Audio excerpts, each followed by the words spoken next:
Revelasyon ng concert producer, Pia, di kasal kay Francis M. Usap-usapan ng pasabog na pagsisiwalat ni Robbie Tarroza tungkol sa mag-asawang Francis Magalona at Pia Magalona.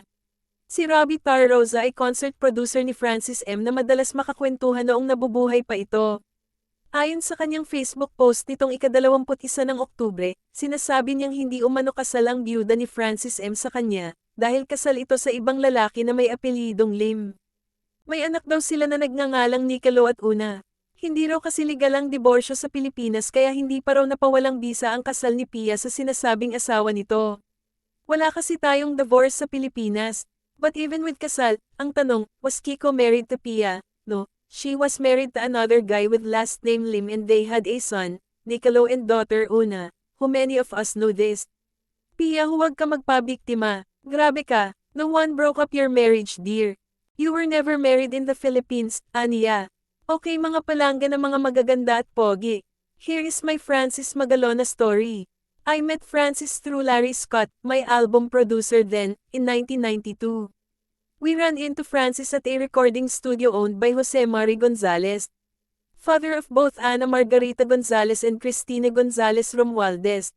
Right away, Kiko, Francis, and I hit it off. He always went out of his way to say hi to me. A few years later, my ex and I started producing major concerts in the Philippines and Japan. In 1999, if I'm not mistaken, we produced a concert tour for Kiko. Unfortunately, it wasn't a profitable tour and Kiko knew it. This is why he said to me, Rob, part of the construction of my house in Cottonwood Heights subdivision in Antipolo was from you. I will always be grateful for your help. So life went on and we rarely saw each other. But when we did, super kwentuhan kami for hours. Francis loved me and showed it every time we got together. May utang na loob yun. So fast forward to 2007, if I'm not mistaken, I ran into Kiko in Makati. He looked so fresh and glowing. We talked a little about his marijuana possession case, then he invited me to go smoke cigars somewhere on Wilson So and Green Hills. Sa isang inuman daw nila ay naikwento ni Francis sa kanya na hiwalay na sila ni Pia at may ibang babae nang nagpapatibok sa kanyang puso. Hindi na raw nakaya ni Francis ang ugali ni Pia kaya humantong sila sa hiwalayan. I don't smoke cigars but I still went to have a few drinks with him. Francis then told me he was done with Pia and left her. He told me he couldn't take it anymore. All the fights and bugbugan nila. Yung ugali daw ni Pia nakakasira ng utak. He said he now has peace. A few months later we met again and he mentioned he was with another woman who is totally the opposite sa ugali ni Pia.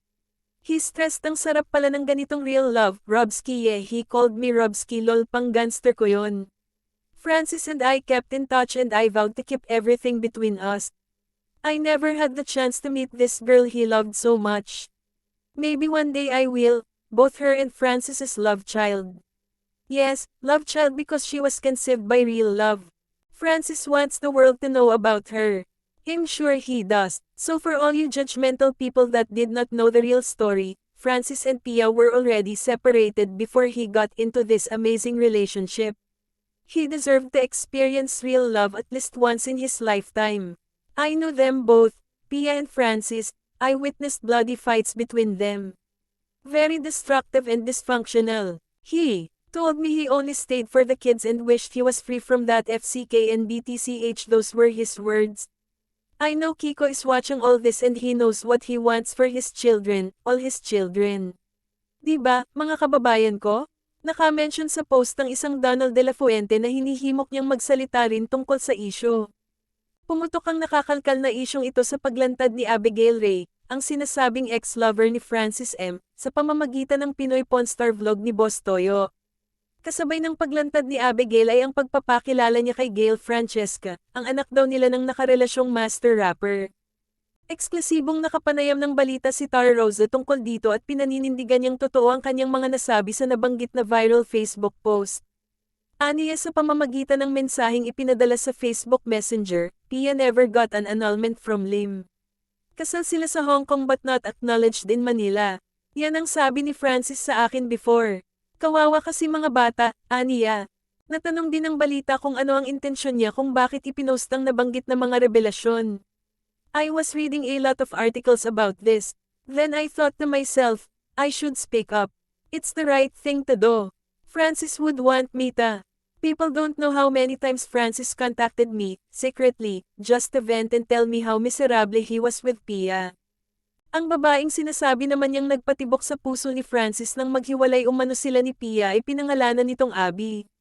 Samantala, wala pang tugon, reaksyon, o pahayag ang kampo ni Pia hinggil dito.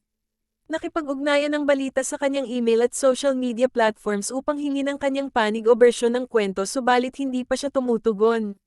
Bukas ang balita sa kanyang panig.